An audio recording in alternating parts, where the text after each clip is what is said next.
Hello and good morning everyone. I welcome you all at Eduverse IS. I hope everyone is doing well. So today is 3rd December 2023 and we are going to discuss important news and articles from The Hindu newspaper. So let's see what important news we got today to discuss. But before starting the video, for PDF join Telegram channel Eduverse IS. Link आपको description box में provided है. Make sure video को and तक देखें so that सारी important news आपके यहाँ पर कवर हो. तो चलिए स्टार्ट करते हैं और देखते हैं आज हमें क्या क्या डिस्कस करना है.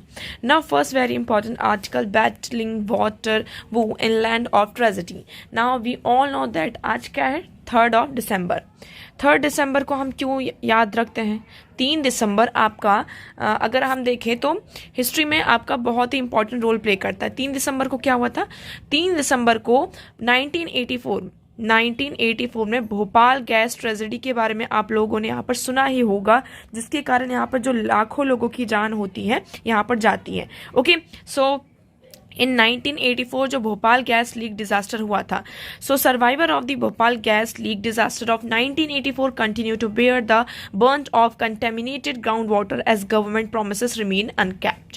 ओके, सो 1984 में आपका क्या होता है, एक कंपनी होती है आपकी यूनियन कार्बाइड इंडिया लिमिटेड. ये एक फैक्ट्री होती है. इस फैक्ट्री में एक गैस होती है, उस गैस का नाम क्या होता है, मिथाइल आइसोसाइनाइड. ये गैस यहाँ पर लीक होती है और इस गैस के लीक होने के कारण हमने यहाँ पर देखा था कि 5,000 से ज़्यादा लोगों के यहाँ, मतलब 5 नहीं, आप कह सकते हैं 5,479. ये तो गवर्नमेंट का डेटा सामने निकल कर आता है, जाने तो इससे कई ज़्यादा गई होंगी. तो 5,479 पीपल के यहाँ पर जान चली गई थी. उसमें से 35,455 पीपल जो थे वो अब कैसे हो चुके हैं, टेम्परली डिसेबल्ड हो चुके हैं. लाइक ना तो वो चल सकते हैं, कुछ काम नहीं कर सकते, पूरी तरीके से वो डिसेबल हो चुके हैं. उसके बाद ओवर द 5 लाख पीपल यहाँ पर इंजर्ड हुए थे. ये गवर्नमेंट का पूरा डेटा है, ठीक है, गवर्नमेंट के द्वारा ये पूरा डेटा दिया गया था. लेकिन हम सभी को पता है कि जो डेटा होता है कितना रिलायबल होता है, ग्राउंड रियलिटी पर क्या होता है और डेटा में यहाँ पर क्या शो किया जाता है. नाउ नेक्स्ट उसमें ये कहा जा रहा है कि ओवर द ईयर यहाँ पे स्टडी में हमें ये सामने आया है कि जो ये फैक्ट्री के आसपास का एरिया था, रेसिडेंशियल एरिया था, तो वहाँ का जो ग्राउंड वाटर है वो भी पूरी तरीके से क्या हो चुका है, आपका कंटेमिनेट हो चुका है. तो गवर्नमेंट के यहाँ अभी तक जो प्रोमिस किए थे कि हम इसको पूरी तरीके से ख़त्म कर दिया जाएगा, सारी चीज़ें यहाँ पर जो 150 टन्स ऑफ जो अनग्राउंड डम्प्स है उसको यहाँ पर क्लीन किया जाएगा, सारी चीज़ें, लेकिन अभी तक ऐसी कोई भी चीज़ें नहीं की गई हैं. सो यहाँ पर देखिए, this is because hundreds of tons of toxic waste dumped by UCIL within its factory premise from 1969 to 1984 and 11 lakh ton of contaminated soil have not yet been cleared by authorities. तो यहाँ पर अभी तक 1964 से लेकर 1984 तक में इस फैक्ट्री ने जो भी पूरा अपना वेस्ट मटेरियल था उसको डंप किया आसपास के एरिया में, अभी तक उसको क्या किया गया है, क्लीन नहीं किया गया है. और इसका जो सबसे ज़्यादा असर हो रहा है, वहाँ का जो ग्राउंड वाटर है वो भी पूरी तरीके से कंटेमिनेट हो चुका है. लोग अगर इसका यूज़ करते हैं तो आप सोच सकते हैं कि जो वेरियस यहाँ पर डिसीजेज जैसे कि कैंसर जैसी जो बीमारियाँ हैं वो आगे यहाँ पर बढ़ सकती हैं. ओके, तो ये जो भोपाल गैस ट्रेजेडी है हमारी हिस्ट्री में, आप सभी को इसके बारे में पता होना चाहिए. अब इसके बारे में हम कुछ और इंपॉर्टेंट फैक्ट्स जान लेते हैं. क्या था Bhopal gas tragedy? So in the early hours of December 3, 1984, methyl isocyanate gas leaked from the plant operated by Union Carbide India Limited at Bhopal. Bhopal Madhya Pradesh में क्या होता है, यहाँ पर हम यूनियन कार्बाइड इंडिया लिमिटेड की बात करते हैं. ये एक प्लांट होता है, फैक्ट्री होती है जिसके जहाँ से मिथाइल आइसोसाइनेट ये गैस यहाँ पर लीक होती है. और हमने ये देखा था कि the gas drifted over the densely populated neighbourhoods, और आसपास का एरिया जो था बहुत ही ज़्यादा डेंसली पॉपुलेटेड था, जिसके कारण यहाँ पर हज़ारों लोगों की क्या हुई थी, जान गई थी. The final death toll was estimated to be between 15,000 to 20,000. जो यहाँ पर फाइनल डेथ टोल था, अभी देखिए हमने यहाँ पर क्या पढ़ा, 5,000 तक कुछ लोगों की यहाँ पर जान गई थी, 5,500. और इसमें हम देख रहे हैं कि मतलब जो फाइनल डेथ टोल सामने निकल कर आता है तो उसमें 15 से 20,000 लोगों की यहाँ पर जान जा चुकी थी. इसमें मेनली हुआ क्या था, और जो लोग सरवाइव कर गए, मतलब जिनकी डेथ नहीं हुई, तो उनको सबसे ज़्यादा किससे प्रॉब्लम हुई, रेस्पिरेटरी प्रॉब्लम्स. यहाँ पर उनकी आंखों में इरिटेशन होना, ब्लाइंडनेस, कुछ लोग यहाँ पर पूरी तरीके से ब्लाइंड हो गए, मस्कुलर डिस्ट्रॉफी और बहुत सारी जो बीमारियाँ थी इस टॉक्सिक गैस के, जो भी लोग इस के कांटेक्ट में आए थे वो इस प्रॉब्लम से यहाँ पर फेस कर रहे हैं. और यहाँ पर जो विमेन थी, प्रेग्नेंट विमेन, इस गैस के एक्सपोजर में आए तो उनके जो बेबीज थे वो पूरी तरीके से कैसे हो चुके हैं, माल फंक्शनल हो चुके हैं, उनका जो फॉर्मेशन कॉग्निजेटेड माल फॉर्मेशन यहाँ पर हुआ। अब हम मिथाइल आइसोसाइनाइड के बारे में जान लेते हैं। सो ये एक colourless highly flammable liquid that evaporates quickly when expose to air. It has a sharp strong odour. ये कैसी गैस है आपकी, एक कलरलेस मतलब कि फ्लेमेबल लिक्विड है, लेकिन जब भी ये एयर में एक्सपोज होती है तो बहुत ही क्विकली ये एवोपरेट हो जाती है। Okay, it is used in the production of pesticide, polyurethane foam and plastics. तो ये किसमें यूज किया जाता है, जो हम पेस्टिसाइड्स का प्रोडक्शन करते हैं, प्लास्टिक्स का प्रोडक्शन करते हैं, तो उसमें ये मिथाइल आइसोसाइनेट का यूज किया जाता है। तो the chemical is highly reactive to heat, और इसके जो केमिकल्स होते हैं बहुत ही ज्यादा रिएक्टिव होते हैं हीट के। When expose to water and the compounds in methyl isocyanate react with each causing the heat reaction. अगर ये वाटर के एक्सपोजर में आता है तो ये क्या करता है, यहाँ पर हीट को एक्सपोज करने लगता है। और अगर ये किसी भी पर्सन से मतलब कि इम्पैक्ट मतलब कि इफेक्ट में आता है तो इससे अल्सर होता है, फोटोफोबिया हो जाता है, respiratory issue, anorexia, persistent abdominal pain, genetic issue, neurosis, impaired audio visual memory, impaired reasoning ability and lot of more. तो मतलब अगर कोई पर्सन इसके कांटेक्ट में आता है इस गैस के, तो हमें इतनी सारी जो बीमारियां हमने अभी डिस्कस करी, ये सारी चीजें आपको ये प्रॉब्लम्स हो सकती हैं। लॉन्ग टर्म इफेक्ट्स की बात करते हैं इसमें तो क्रॉनिक कॉन्जेक्टिव्स हो सकते हैं, जो लंग फंक्शन होता है वो डिक्रीज हो सकता है हमारा, प्रेगनेंसी लॉस हो सकती है कि मतलब अगर कोई विमेन इस गैस के कांटेक्ट में आती है और तो उसकी प्रेगनेंसी मतलब कि मे बी इन फ्यूचर वो प्रेग्नेंट ना हो पाए। इन्फेंट मोर्टेलिटी जो रेट होता है वो इंक्रीज होता है। क्रोमोसोमल एबनॉर्मलिटीज यहाँ पर हमें देखने को मिलती हैं। सो ये मिथाइल आइसोसाइनेट के बारे में था। अब आई होप आपको ये भोपाल गैस ट्रेजेडी के बारे में यहाँ पर पता ही होगा। कब हुआ था ये, 1984 3 दिसंबर। तो आज क्या है, 3 दिसंबर है, तो इसके बारे में आप लोगों को यहाँ पर पता होना चाहिए। अब इससे रिलेटेड आपके पास एक क्वेश्चन है, आप लोग इस क्वेश्चन का आंसर कॉमेंट सेक्शन में कॉमेंट करके बताएंगे। 2021 में यूपीएससी के द्वारा पूछा गया ये क्वेश्चन है magnetite particles suspected to cause neurodegenerative problem are generated as environmental pollutants from which of the following. Question is clear कि magnetite particles suspected to cause neurodegenerative problems. यहाँ पर क्या होता है, जो मैग्नेटाइट पार्टिकल्स होते हैं वो न्यूरोजेनरेटिव प्रॉब्लम्स यहाँ पर क्रिएट करते हैं। लेकिन इन्वायरमेंटल में मतलब हमारा जो इन्वायरमेंट है वो कैसे वहाँ पर जनरेट होता है ये मैग्नेटाइट पार्टिकल्स। आपके पास ऑप्शन क्या क्या है, मोटर व्हीकल्स के द्वारा, जो ब्रेकर्स होते हैं, इंजन और motor vehicles, microwave stove with in Holmes, power plants, telephone lines. तो क्या इनके द्वारा यहाँ पे मैग्नेटाइट पार्टिकल्स यहाँ पर क्रिएट होते हैं या नहीं, ये आप लोगों मतलब कहाँ से जनरेट होते हैं ये आप लोगों को बताना है। आपके पास ऑप्शन है 1 2 3 5, 1 2 4 3 4 5, 1 2 3 4 5। आप लोगों को कॉमेंट सेक्शन में कॉमेंट करके इस क्वेश्चन का आंसर करना है। वीडियो के एंड में आपको इस क्वेश्चन का आंसर दिया जाएगा। सो मेक श्योर आप वीडियो को एंड तक देखिए। सो चलिए नेक्स्ट मूव करते हैं। Next article is India is not among 118 nations that pledged to push green energy। अब आप सभी को पता है कि यहाँ पर क्या हो रहा है, कॉन्फ्रेंस ऑफ पार्टी का 28th एडिशन यहाँ पर समिट चल रही है। ओके, सो COP 28 क्लाइमेट समिट, इसको हम बात करते हैं। अब यहाँ पर 118 कंट्रीज ने क्या किया है, एक प्लेज को साइन किया है कि 2030 तक हम क्या कर लेंगे, जो रिन्यूएबल एनर्जी कैपेसिटी प्लांट्स है उनको इंस्टॉल कर लिया जाएगा। अब इंडिया ने कहा है कि ये जो 180 नेशंस हैं जिन्होंने प्लेज किया है, इंडिया इसमें नहीं आता है। India is not a part of these 118 nations that pledge to push green energy. Okay, हमारा ये मोटिव है कि हमें ग्रीन एनर्जी की तरफ मूव करना है, बट अभी यहाँ पर जो प्लेज किया गया है इसमें इंडिया इसका पार्ट नहीं है। तो ये आप लोगों को यहाँ पर याद रखना है। So India is a part of nationally determined contributor has already committed to installing 500 gigawatt electricity from non fossil fuel sources by 2030। तो यहाँ पर इंडिया इस प्लेज में साथ नहीं दे रहा, बट अगर हम देखें तो हमारा जो किसकी बात करते हैं, नेशनली डिटरमाइंड जो हमारा कंट्रीब्यूशन है, इसमें हमने ऑलरेडी यहाँ पर क्या किया है, कमिटमेंट किया है कि 2030 तक हम 500 गीगावाट ऑफ क्लीन एनर्जी को क्या करेंगे, इंस्टॉल किया जाएगा। Okay, so I hope this one is clear to you. Now move करते हैं नेक्स्ट आर्टिकल की तरफ। So next article is supreme court directs Bihar government to remove encroachment near the Ganga. अब आप सभी को गंगा वैली के बारे में पता होगा। अब इंक्रोचमेंट क्या होता है, इंक्रोचमेंट का मतलब ये होता है, फॉर एग्जांपल ये गंगा रिवर है, यहाँ से इस रिवर का ओरिजिन हो रहा है और ये ऐसे यहाँ पर बह रही है। मतलब ये ऐसे यहाँ पर फ्लो कर रही हैं। अब इसका ये जो पूरा ये वाला पार्ट हम मान लेते हैं, लेट अज्यूम ये पूरा पार्ट है गंगा रिवर यहाँ पे फ्लो करी। फॉर एग्जाम्पल कई बार क्या होता है, जो रिवर का वाटर होता है वो कम हो जाता है, कई बार ऐसा होता है ना, या फिर जो रिवर होता है वो अपना जो कोर्स है, अपना जो रास्ता है उसको चेंज कर लेती है। तो फॉर एग्जाम्पल अभी ये ऐसे थी और इसने क्या किया, हम इसको कलर चेंज करके करते हैं। अभी ये ब्लू वाला पार्ट था, इसने चेंज करके अपना रास्ता ऐसा कर लिया, ठीक है, अपना रास्ता यहाँ पे चेंज कर लिया।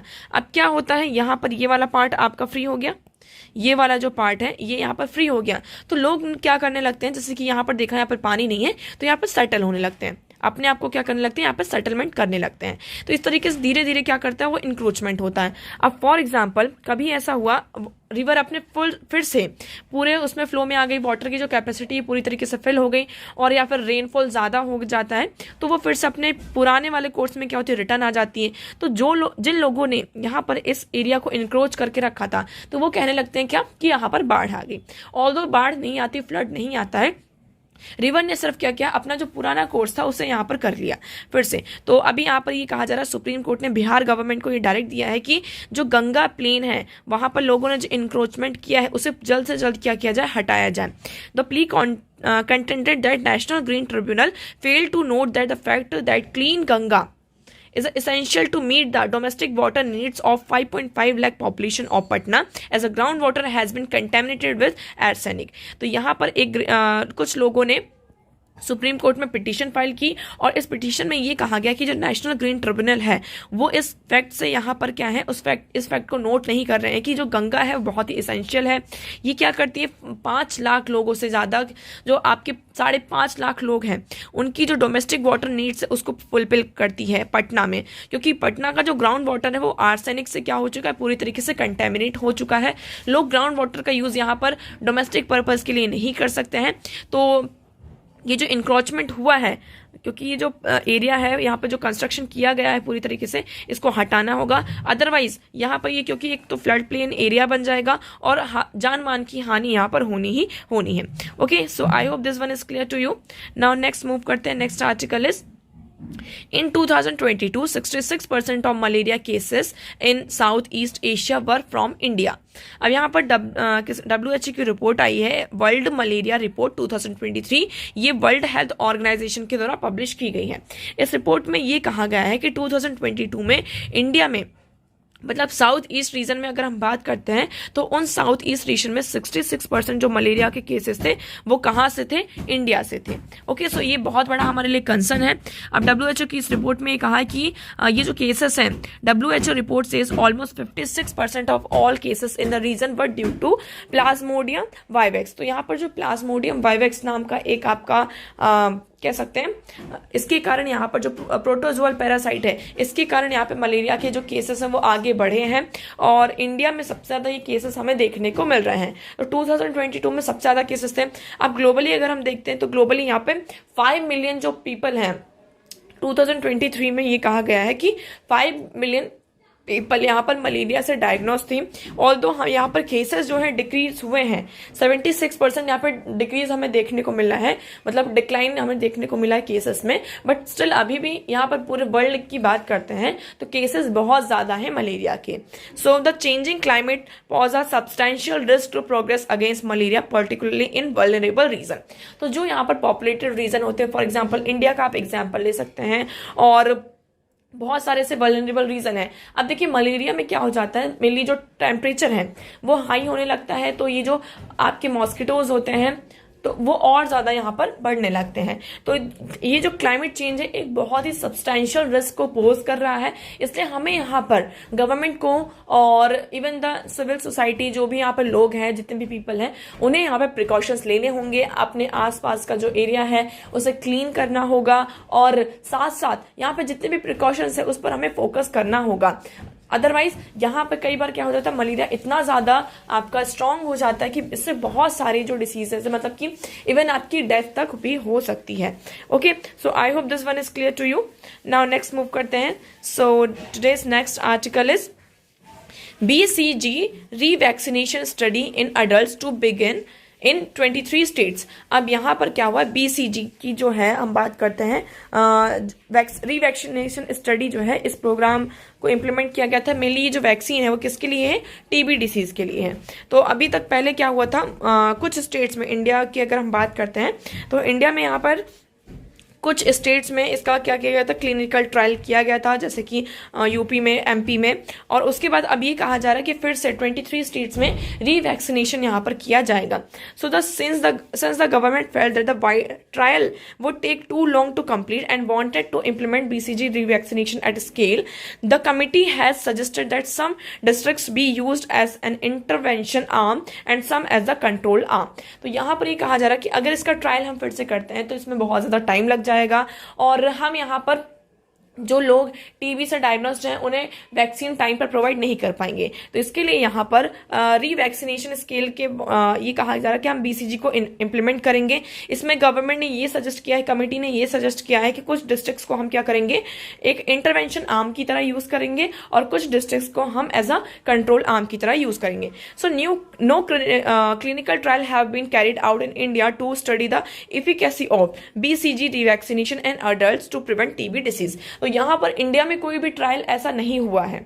अभी हम क्या करने जा रहे हैं, डायरेक्टली मतलब एक तरीके से कहा जा रहा है कि हम studies in other countries have thrown up mixed result. Other दूसरी कंट्रीज में क्या हुआ है, स्टडी हुई है और उस स्टडी को जो मिक्सअप पूरा किया गया है कि हाँ ये बहुत ही इफेक्टिव वैक्सीन है, उसके कारण यहाँ पर क्या किया जाए, एक मिक्सअप रिजल्ट हमारे सामने आया है। 2 clinical investigating studies by saint John's research institution Bengaluru have found BCG revaccination and adult to be significantly immunogenic. अभी यहाँ पर क्या हुआ, सेंट जॉन रिसर्च इंस्टीट्यूट जो हमारा बेंगलुरु में है, उसमें यहाँ पर स्टडी में ये मिला है हमें कि ये जो BCG वैक्सीन है, रीवैक्सीनेशन है, ये सिग्निफिकेंटली क्या करेगा, जो भी एडल्ट्स हैं उन्हें इम्यूनाइज करेगा। ओके, सो WHO ने अभी इसमें ये जो BCG जो आपकी रीवैक्सीनेशन है, ये पायलट प्रोग्राम है, इसमें कोई भी रिकमेंड नहीं दिया है, कोई भी चीज़ नहीं कंट्री, जैसे कि specially in high burden country such as India.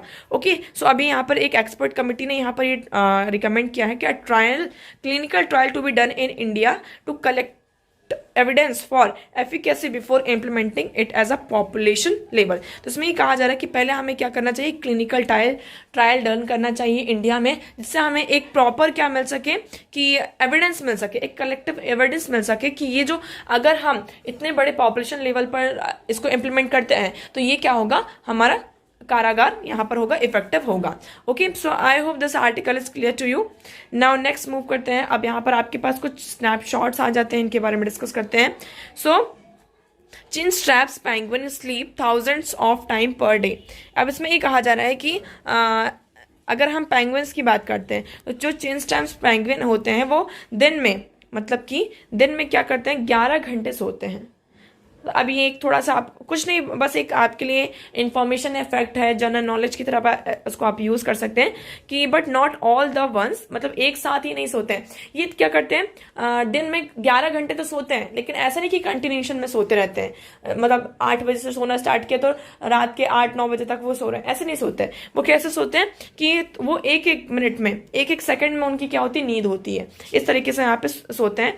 So Penguins, the benefits of sleep can accurate incrementally and those micro sleeps, इनका कैसा होता है, माइक्रो स्लीप्स होता है, can fulfil at least some of the benefits for longer sleep bout. तो यहाँ पर इनका माइक्रो स्लीप होता है, वो थोड़े थोड़े सेकंड्स में यहाँ पर सोते हैं। तो यही कहा जा रहा है कि penguin स्लीप्स thousands of time per day, एक दिन में मतलब वो थाउजेंड्स ऑफ टाइम, मतलब जैसे कि हम दिन में 2 बार सोते हैं, हमने अपना टाइम बना लिया कि हमें 2 घंटे सोना है, तो हम कंटिन्यूशन में क्या करते हैं, सोते रहते हैं 2 घंटे। लेकिन ये ऐसा नहीं करते हैं, अगर इन्हें 2 घंटे सोना है तो वो 1 सेकंड अभी सो लिए, दूसरा सेकंड में, फिर 3 सेकंड के लिए, 4 सेकंड के लिए, इस तरीके से ये सोते हैं।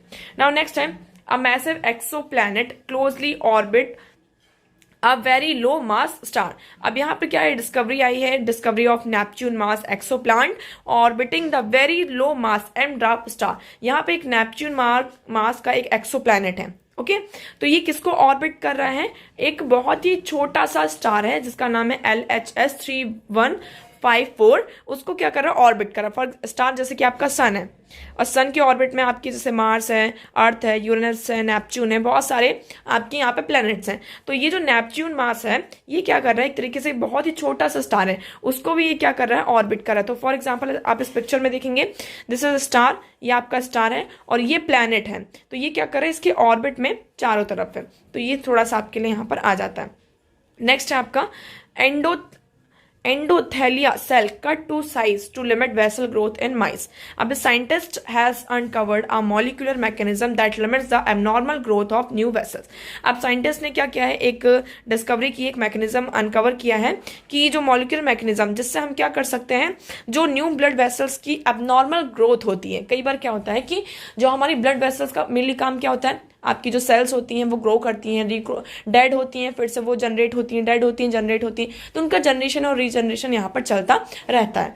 तो कई बार क्या होता है, जो ब्लड वेसल्स होती हैं बहुत, उनकी जो ग्रोथ होती है वो एबनॉर्मल होती है। तो उसका एक मैकेनिज्म यहाँ पर निकाला गया है कि हम क्या कर सकते हैं कि their result shows that the mechanism limits blood vessel growth by restraining the size of endothelia cell and the activity of mTORCI signalling pathway. तो यहाँ पर जो ब्लड वेसल का ग्रोथ होता है वो यहाँ पर कैसे उसको हर्डल करता है, एबनॉर्मल ग्रोथ क्यों होती है, उसके बारे में वो जो मैकेनिज्म था उसको हमने पता कर लिया। वो जो मैकेनिज्म में क्या होता है, मेनली जो हमारी एंडोथेलियस सेल होती है इसको रिस्ट्रेन करती है, और जो उसमें एक्टिविटी होती है mTORCI, जो सिग्नलिंग की एक एक्टिविटी होती है, इसको यहाँ पर उसकी ग्रोथ में एक तरीके से हर्डल बनती है। अब ये हमें पता चल गया है। अब जब हमें प्रॉब्लम पता चल गई तो हमें सॉल्यूशन भी पता चल जाएगा, right. If we know the problem so we can have solution. तो अब यहाँ पर ये कहा जा रहा है कि माइस में अभी ये सारी चीजें की गई हैं। अब हमें यहाँ पर पता चला कि अब इससे क्या होगा। तो it is important during tissue development. ये जो न्यू ब्लड वेसल्स होती हैं ये टिश्यू डेवलपमेंट में बहुत ज़्यादा इंपॉर्टेंट रोल प्ले करती हैं। ये ब्लड फ्लो को रिस्टोर करती हैं, और जो भी अगर ऑक्सीजन से स्टार्व हो रही इंजर्ड सेल्स होती हैं तो उसमें हेल्प करती हैं। तो अभी हमारे पास ये प्रॉब्लम हमें पता चल गई है, अब हम सॉल्यूशन भी निकाल लेंगे। ओके, चलिए नेक्स्ट मूव करते हैं। सो next article is why is COP28 summit focusing on health. Now today is 3 December, all know that. और इस 3 दिसंबर को जो आपकी COP28 की समिट होने वाली है, आज यहाँ पर मेनली किस पर फोकस किया जाएगा, जो नेगोशिएशंस किस पर किए जाएंगे। सो climate change negotiation on climate health nexus. तो यहाँ पर क्या है, क्लाइमेट हेल्थ नेक्सस। तो मेनली आप इसका क्रक्स समझिए। इसके बाद अभी ये जो समिट होगी मेनली यहाँ पर ऑफिशियली इसको हेल्थ डे के रूप में क्या किया जा रहा है, आपका सेलिब्रेट किया जा रहा है। अब इसमें ये कहा जा रहा है कि क्लाइमेट चेंज के कारण, वेदर यू आर एग्री और नॉट, क्लाइमेट चेंज के कारण यहाँ पर हेल्थ में बहुत बड़ा इंपैक्ट आपका पड़ रहा है। रेजिलेंट हेल्थ प्रॉब्लम्स यहाँ पर हमारे सामने निकल कर आ रही हैं। तो इस समिट में मेनली ये कहा गया है, आपको ये पूरा इतना सारा भी पढ़ने की बिल्कुल भी जरूरत नहीं है। इसमें यहाँ पर प्रोग्राम बात की गई कि G20 जब इंडिया के प्रेसिडेंसी थी तो वहां पर भी हमने फोकस किया था कि क्लाइमेट चेंज और पब्लिक हेल्थ दोनों को यहाँ पर लिंक करना चाहिए, क्योंकि क्लाइमेट चेंज क्या कर रहा है, बहुत ही लार्ज लेवल पर एक पब्लिक हेल्थ इंपोज कर रहा है। ओके, सो इसी के चलते अभी हम देखेंगे कि United Nation framework convention on climate change recognise that health impact on climate change. Climate change के कारण हेल्थ पर क्या इंपैक्ट हो रहा है। So health event have been held on COP for several years. ऐसा नहीं है कि जो ये आपका कॉन्फ्रेंस ऑफ पार्टीज हो रहा है इसमें पहली बार ऐसी चीजें हो रही हैं, पहले भी यहाँ पर बहुत बड़े लेवल पर हेल्थ की बात की गई थी, लेकिन ऑफिशियली यहाँ पर इसको हेल्थ डे के रूप में क्या किया गया, रिकॉग्नाइज नहीं किया गया था। अब इसे हेल्थ डे के रूप में रिकॉग्नाइज किया जाएगा। ओके, सो पॉलिसी यहाँ पर आपकी एक पॉलिसी भी होगी, policy lead to global climate and health alliance. ये आपका एक अलायंस होगा। यहाँ पर जितने भी आपके फाइनेंस मिनिस्टर हैं, हेल्थ मिनिस्टर्स हैं, इन्वायरमेंट मिनिस्टर्स हैं, सारे जितने भी मिनिस्टर्स हैं उनकी ज्वाइंट मीटिंग होगी। यहाँ पर डिक्लेरेशन साइन होगा, नेगोशिएशंस किए जाएंगे कि जो हेल्थ क्लाइमेट चेंज है उसके कारण क्या क्या हेल्थ प्रॉब्लम हो रही है उस पर फोकस किया जाएगा। नेक्स्ट इसमें यहाँ पर 2 क्वेश्चन आ रहा है इस समिट में। मेनली किस पर फोकस किया जाएगा कि how public health can become resilient to climate change. हमें इस पर फोकस करना होगा कि देखिए क्लाइमेट चेंज को तो आप रोक नहीं सकते, अगर रोकना होगा तो उसमें अभी हमें बहुत टाइम लग जाएगा, लेकिन उस क्लाइमेट चेंज के कारण जो हेल्थ प्रॉब्लम हो रही है उससे हम लोगों को कैसे रेजिलेंट बनाएं। सेकेंड, यहाँ पर जो ट्रांसफॉर्मेशन होना है तो उसके लिए फाइनेंस, मतलब पैसा तो चाहिए, है ना।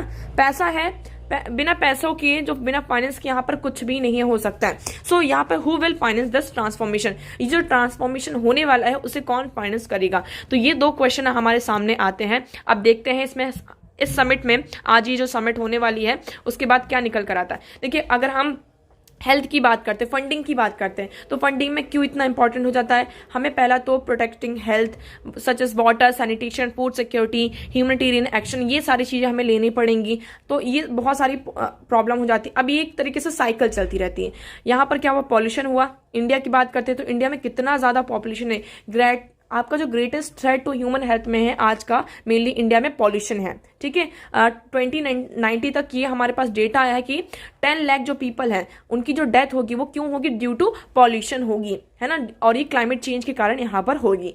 अभी यहाँ पर एनडीसी की बात करते हैं, जो हमारी नेशनल डोमेस्टिक कमिटमेंट्स हैं, कंडीशंस हैं, तो इसमें अभी हम क्लाइमेट इसकी फोकस किया जा रहा है कि जो एमिशन की इंटेंसिटी है, transition to non fossil fuel sources, creating additional carbon sinks, ये सारी चीजें की जाएंगी। बट स्टिल हमें इस पर फोकस करना होगा, क्योंकि यहाँ पर एक साइकिल क्रिएट हो जाती है। क्लाइमेट चेंज हो रहा है, क्लाइमेट चेंज के कारण आपकी हेल्थ प्रॉब्लम हो रही है, आप डॉक्टर्स के पास जा रहे हैं, तो आउट ऑफ पॉकेट यहाँ पर एक्सपेंडिचर आपका बढ़ रहा है, गवर्नमेंट के ऊपर यहाँ पर बर्डन बढ़ रहा है। इससे क्या होता है, पॉवर्टी की तरफ आप लीड करते हैं, और क्लाइमेट चेंज के कारण क्या होता है, और एग्रीकल्चर यहाँ पर प्रॉब्लम होती है, फूड इनसिक्योरिटी होती, वो भी डायरेक्टली किसको इंपोज करता है, यहाँ पर हेल्थ को इंपोज करता है। क्योंकि फूड इनसिक्योरिटी मतलब कि आपका न्यूट्रिशन में यहाँ पर कमी, तो मतलब कि आपकी हेल्थ में कमी। ओके, सो ये जो पूरी एक साइकिल यहाँ पर चलती रहती है। तो अभी अब ये मीटिंग यहाँ पर होगी, हम फर्दर देखते हैं इसमें हमारे सामने क्या क्या इंपॉर्टेंट पॉइंट्स निकल कर आते हैं, फर्दर इन्हें डिस्कस किया जाएगा। ओके, सो आज के लिए इतना ही। मैं उम्मीद करती हूँ आपको सारी चीजें यहाँ पर क्लियर होंगी। But still if you have any doubt and any suggestion, you can ask and tell in comment section. Okay, so आप लोगों को इस क्वेश्चन का आंसर यहाँ पर करना था। तो देखिए, इस क्वेश्चन का राइट आंसर है ऑप्शन डी, 1, 2, 3, 4 एंड 5। तो मैग्नेटाइट पार्टिकल हम यहाँ पर बात कर, मैग्नेटाइट पार्टिकल मतलब कि इसमें क्या है, मेनली मैग्नेट से रिलेटेड है। सो मेनली यहाँ पर देखेंगे, ये जो पांचों चीजें हैं इन्वायरमेंटल पॉल्यूशन में यहाँ पर क्या करते हैं, आपका कंट्रीब्यूशन जनरेट कर, मतलब कि कंट्रीब्यूशन यहाँ पर है। Okay, so I hope this question is clear to you. So आज के लिए इतना ही। आई होप आपको सारी चीजें क्लियर होंगी। तो अगर आपको वीडियो आज का एनालिसिस पसंद आया हो तो वीडियो को लाइक करना, चैनल को सब्सक्राइब एंड शेयर करना ना भूलें। So that's for all today. Thank you so much for discussion.